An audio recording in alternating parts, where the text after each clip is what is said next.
So, welcome to the session, our study of the book Man and His Bodies by Annie Besant. So, we had studied up to page 112, but I just realized that we have missed a little bit. एक छोटा सा हिस्सा हमने miss कर दिया था. So, may I request, please turn back to page 104. 104. So, that last part actually we had missed out, where Annie Besant is guiding us on how to grow the mental body. So I'll just read the last para on page 104. Another way of helping the growth of the mind body. Mind body here, she is not talking about the causal body. Here she is talking about the lower mental. Hmm? Another way of helping the growth of the mind body is the practice of concentration. That is the fixing of the mind on a point and holding it there firmly, not allowing it to drift or wander. We should train ourselves to think steadily and consecutively. Consecutively meaning in a sequence, not allowing our minds to run suddenly from one thing to another or to fritter. Fritter means waste. Fritter their energies away on a large number of insignificant thoughts. It is a good practice to follow a consecutive line of reasoning in which one thought grows naturally out of the one that went before, thus gradually developing in ourselves the intellectual qualities which make our thoughts sequential and rational. For when the mind works in this manner, thought following thought in definite and orderly succession, it is strengthening itself as an instrument of the self for activity in the mind world. Now, this is very, very important and useful advice. If you, I would actually request later, please read this again a couple of times, and I think make a firm resolution that yes, I want to practice this. Actually, even in the Ashtang Yoga, Patanjali Ashtang Yoga, I think number 5 is dharana. And Master has talked about it in the soul book. Master Choa has talked about it in the soul book. Dharana. Dharana is where we concentrate, where we fix our mind on one thing. So that is very important because the tendency of the mind is to go off into different directions. है ना? Monkey mind, have you heard the term monkey mind? So monkey mind इसलिए बोलते हैं because it tends to jump from here to there. You know, like a monkey on a tree will just jump from one branch to another. So something like that. This is what why it is called the monkey mind. So usko we have to learn to control that. Control meaning the way you do it is you fix it on one thing. So if you are into level practice, Arhatic yoga level practice, there is this practice of understanding meditation. So when you get to that stage, you are taught that as a technique. But essentially what it means is you fix and focus your mind on one. It can be an object, it can be a thought, it can be a teaching. For example, just take a sutra from one of Master's books and just fix your thought on that. Run it in your mind again and again. And then the second thing she's telling us is do sequential thinking, not random thinking. One thought following another. So this is like this. Okay, why? So that is because of this. Okay, why? ये ऐसा क्यों? Okay. So, you reason your way through. You try to make your thinking consecutive. You see, again, keep in mind, we are talking about the mental body. Now, if you want to make your physical body stronger, what will you do? You will go to a gym, you will do exercises. This is an excellent exercise for the mental body. You see, it's a body like the physical body. Physical body has muscles. You can think of muscles in the mental body also. Correct? Now, what will it take? It will require awareness. Awareness of कि मेरे दिमाग में what is running around in my mind right now. If you, because without that, awareness is not possible. I'm sorry, without that, concentration becomes difficult. You start thinking about something and then the mind goes off. If there is no awareness, how will you know that I have gone off somewhere else and I have to bring it back? Are you understanding? That so we need to develop awareness. And I would actually suggest that you can make it like a inner reflection firm resolution practice, where you practice awareness and then practice the will, that every time you become aware, okay, I'm supposed to be thinking of this, but I am now thinking of this, so bring it back, bring my mind back to this, you know. So something like that. Okay, let's read the last line in this area. This development of the power of thinking with concentration and sequence will show itself in a more clearly outlined and definite mind body, in a rapidly increasing growth, in steadiness and balance, the efforts being well repaid by the progress which results from them. So, yeah, there is an effort, but the reward is also there. Because you see, before this part, we had read that, or she had explained, Annie Besant had explained that as you evolve, it is accompanied by the growth, expansion of the mental body. I hope you remember that. This was something that she had talked about, that when your physical body develops, there is no growth. It's not like, you become 7 feet or 8 feet tall. That is not going to happen. But when your mental body, when you mentally evolve, then your mental body expands, it becomes bigger. So that is what she is talking about. Okay, I just remembered that we had missed this and I thought it is important because you see, one thing is knowledge, but the other is how to put it into practice. So this was one place where we were given a method to put it into practice. So I thought it is important. By the way, I had given you a food for thought. I had asked you to think about something. Evil. Is there really evil?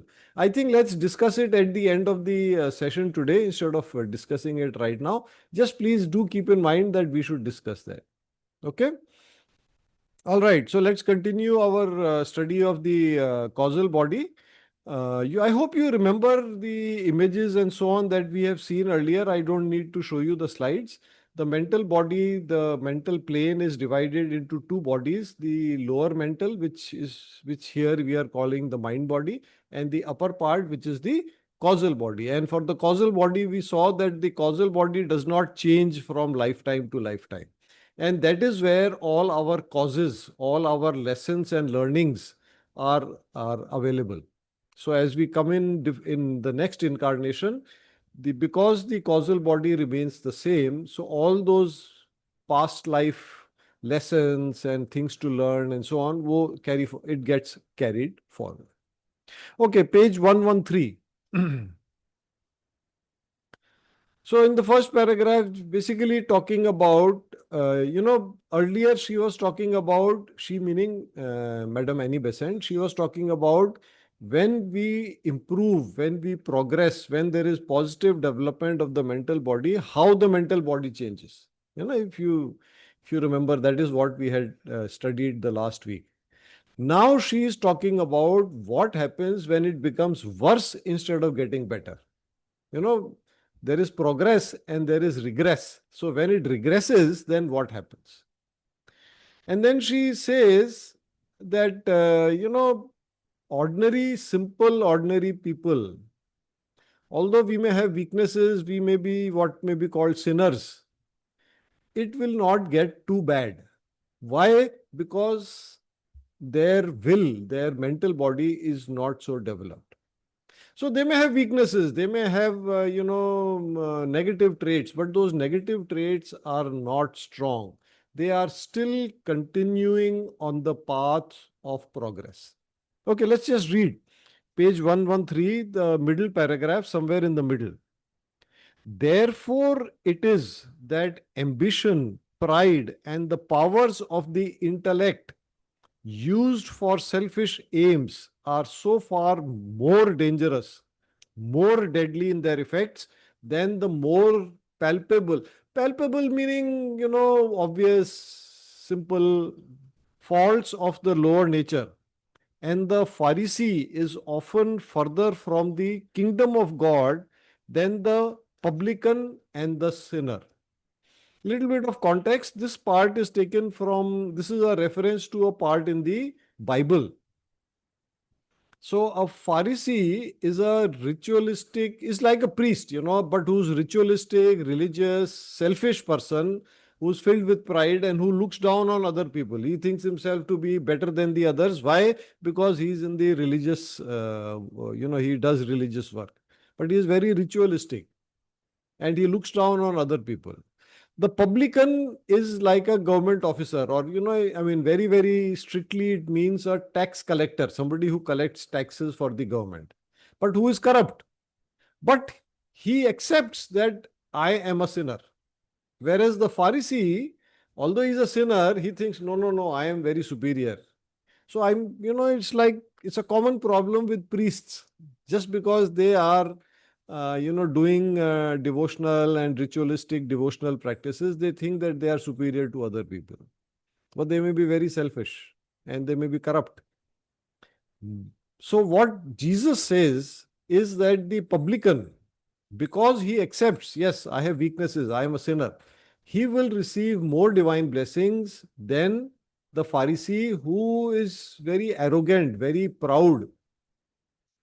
Yeah. And this is something that Master Choa has reminded us again and again. He says the worst weakness on the spiritual path is pride.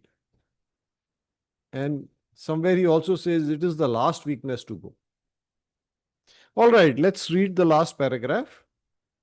Along this line is developed the black magician, the man who conquers passion and desire, develops will and the higher powers of the mind, not to offer them gladly as forces to help forward the evolution of the whole meaning entire humanity or the world, but in order to grasp all he can for himself, to hold and not share.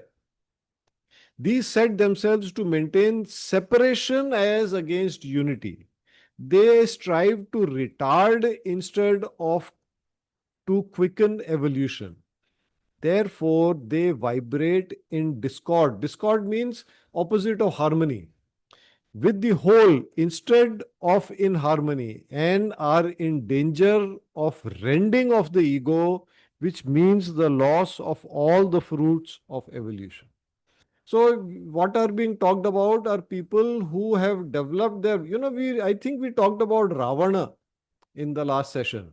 Some people like Ravana who have developed mentally and so on. They have strong chakras, they have strong bodies, they have strong will, they have strong intellect. But instead of using it to help humanity, instead of using it to join with the forces of evolution, with the with the great beings, they work against them by being essentially by being selfish. Actually, there is a good, think of all the phrases that are used here. Grasp all he can for himself. So extreme selfishness or greed. To hold and not share. Again, selfishness, greed. They strive to retard instead of to quicken evolution. So this is something that we can do as a reality check ourselves. What I am doing to person X or person Y or to the world or to society, is that helping evolution or is it blocking evolution? Many times in a situation, we don't know what is right or wrong. Many times it is not clear. If I do this, is it good for, is it a good action or is it good karma or not? Karma we all understand. So this can be a test. If I do this, am I helping evolution or am I blocking evolution? Something like that. Yeah. So the point is that if you pay attention to the phrases used here, we are warned of things we should not have in our attitudes. And it is attitude which makes all the difference. Yeah. You see, for example, in pranic healing, now there is black magic. People who use these powers, like we use in pranic healing, they use the same or similar techniques, similar powers to harm people. We call our pranic healing white magic. Why? Because through this we are trying to help. We are trying to help people. We are trying to help evolution. We are trying to help the divine plan. Yeah. So, if you, in the next part, then, it's really a reminder of the purpose of this book. We are being informed about each of our bodies and what is its importance for our spiritual development. Our purpose of life, spiritual development. And also to motivate us to work on each body, because that will accelerate our evolution. Okay, let's come to page 115. Thus, we see that by the law of evolution, everything that is evil, however strong for the time it may seem, has within itself the germ of its own destruction, while everything that is good has in it the seed of immortality. Sorry, I was about to say immorality. So, this is a nice concept to grasp. I think a very important concept to grasp. You see, and this also relates to, in many spiritual schools, the way we are taught is that don't pursue the temporary, pursue what is permanent. Now, here we get another insight. Our lower bodies are temporary because every lifetime they will be, new bodies will come, but the causal body is permanent. Yeah. So, therefore, it is important to pay attention to what is permanent. And by doing that, so one way of looking at it is what will make my causal body better. Yeah. And the rest of the paragraph then explains what is the mechanism. How does it happen that what is temporary gets destroyed and what is permanent and what is good remains permanent? Okay, let's come to the last paragraph, I think, and we are coming now to the end of the chapter. Here lies not only the hope of man, but the certainty of his final triumph. Now, again, an important concept to understand. For us as human beings, where we have attained, individualization. You remember when we talked about the causal body? Okay, let me just quickly show you that diagram.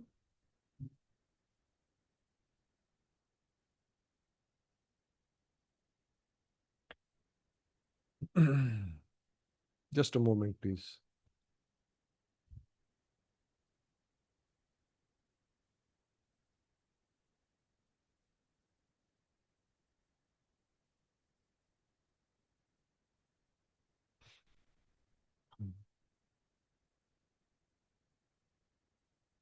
Yeah. If you look at this diagram on the right, this is where individualization happens, and the each of us gets gets, I mean, a causal body of me, the personality, is now connected with one soul, or I, the soul, have got a distinct causal body and will get a distinct mental body, emotional body, etheric and physical bodies. Right? This is where it happens. Below this, in the, the plant kingdom, the animal kingdom, the mineral kingdom, there are group souls. So there is one soul which is attached to many, many, many bodies. Yeah. I mean, we won't get into the details of this, but this is essentially what we need to understand, because once you have come to this stage, your progress is definite. You are now caught up in the divine plan and you will be pushed forward. You will always be moved forward. And for that, there is the law of karma. You may say, no, no, I want to lie, I want to cheat, I want to steal, I want. then law of karma will take care of you. Right? So, not only the hope of man means obviously our hope is to realize what our purpose of life is. But the certainty of our final triumph, we are definite to attain our goal. It may take more time, it may take less time, but that is definite. However slow the growth, it is there. However long the way, it has its ending. So I always say, think of it as a ladder. We are going upwards, or think of it as an escalator. The escalator may, for in your case, may be going slowly, it may be going faster, but you will inevitably reach the top. The individual, which is ourself, is evolving and cannot now be utterly destroyed. Even though by our folly we may make the growth slower than it need be, nonetheless, everything we contribute to it, however little, lasts in it forever and is our possession for all the ages that lie ahead.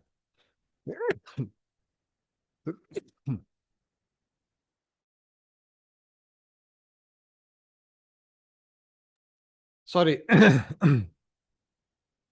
So something to keep in mind कि आप your attaining the goal is definite, but what is in our hands is whether we do it in less time or we take more time.